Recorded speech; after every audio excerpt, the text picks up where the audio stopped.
first game, nasungkit ang BFA Firefighters ang ikasiyam na panalo nito matapos pataubin ang DFA Emissaries sa 3 straight sets. Naging dikit ang laban sa pagitan ng BFP Firefighters at DFA Emissaries dahil sa mga unforced errors ng Lady Firefighters sa first set. Nakuha ng Lady Firefighters ang set 1 sa tulong nila Gang Abellana at EJ Mamangon sa score na 25-23. Sa second set, tinabakan ng BFP ang DFA sa mga atake ni Stephanie Adolfo at Gang Abellana. Nakuha ng Lady Firefighters ang second set sa score na 25-9. Sa third set, binomba ng sunod-sunod na quick attack ni Abellana at Adolfo ang Emissaries. Nakuha ng BFP ang ikatlong set sa score na 25-19. Best player of the game, si Gang Abellana na nakapuntos ng 10 attacks, 1 block, 1 service ace. Huwag laruin yung laro kasi kahit na alam nila sa sarili na kaya nila makipagsabayan, huwag pa rin maging masyadong kampante. Parang biglang nahahatak pababa yung momentum ba. Yun lang, mag-adjust lang na mag-adjust. So yun lang, unexpected kasi may mga players ako na hindi nakarating due to heavy rain. So yun, at least nakapag-adjust kahit pa paano, dumikit. Yun naman ang goal. Ano pa rin, ma-execute pa rin nila kung ano yung pinag-trainingan namin. Sinabi ko rin naman na kung ano man yung mangyari, ilaro lang ng ilaro.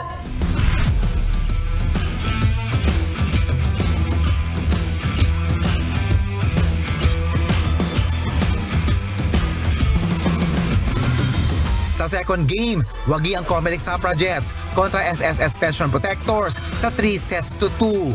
Sa first set, nagpaulan agad ng sunod-sunod na quick attack at cross-court attack si Panchari Semwang ng SSS Pension Protectors. Depensado naman ang Comelec sa tulong nila Judith Abil at China Tanagan.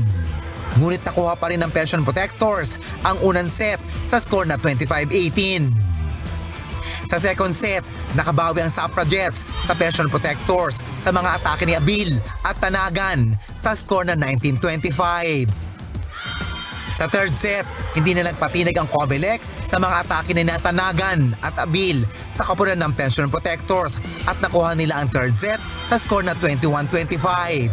Sa fourth set, hindi umatras sa laban ng Pension Protectors sa mga atake ni Tanagan at Abil sa kapunan ng Suffragettes kaya nakuha nila ang panalo sa fourth set sa score na 25-22. Sa fifth set, naidikit pa rin ng Pension Protectors ang laban. Ngunit hindi pa rin natinag ang Comelec sa mga atake ni Abil at Tanagan kaya nakuha nila ang panalo sa fifth set sa score na 13-15. Best player of the game, si Judith Abil ng Suffragettes na may 39 attacks, 3 service aces. Nasa kanila yan kung gusto talaga nila manalo, mas lalo pag fifth set. Ano na yan parang spirit na nila kung gusto talaga nila manalo. Kami mga coaches, ibang coaches namin, tuturo lang namin yung defense pattern nila kung saan sila kukuha ng bola. So ayun, nakuha naman nila. Maganda yung palitan nila kasi gumana din naman yung depensa namin, yung practice namin, natatapatan nila.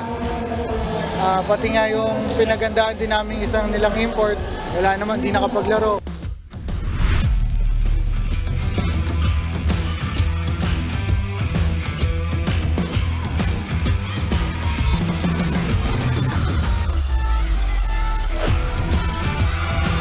Sa third game, panalo ang AP Lady Gunner kontra Senate Lady Defenders sa 3 straight sets. Dinomina ng Lady Gunner ang una hanggang ikatlong set ng laban nito kontra Lady Defenders sa mga quick attack ni Ayari Yonko at off-speed attack ni May Madulid. Dumipensa naman ang Lady Defenders sa tulong nila J.Ben Sabas at Menchi Tobiera sa first set at May Madulid at Ann Pantino sa second at third set. Ngunit abigo pa rin silang makuha ang panalo. Panalo ang Lady Gunner sa tatlong magkakasunod na set sa score na 25-22, 25-20 at 25-16. Best player of the game, si Ayari Yonko ng Lady Gunner na may puntos na 12 attacks at 4 blocks. Actually yung slow starter sila. So ang gusto ko lang talaga sa kanila, talagang nakikinig sila sa amin mga coaches. Kaya madali nilang nagagawa yung gusto nila. Maganda naman yung laro. Wala naman ako kami masabi sa effort.